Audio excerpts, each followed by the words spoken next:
ما هي النعمة التي إذا زالت زال كل النعم؟ نعمة الستر.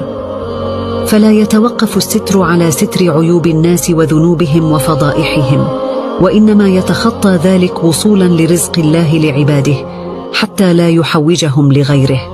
ومن هو الذي يأكل مع الذئب وينبح مع الكلب ويبكي مع الراعي؟ هو المنافق. وما هي علامات المنافق؟ المنافق إذا حدث كذب، وإذا وعد أخلف، وإذا اؤتمن خان، وإذا خاصم فجر. وما هو الفرق بين الكريم واللئيم في غناه ويسره؟ إذا امتلأت كف اللئيم من الغنى تمالأ إعجابا وقال أنا، ولكن كريم الأصل مثل الغصن، كلما تحمل أثمارا تواضع وانحنى. وما هي أفضل هبة؟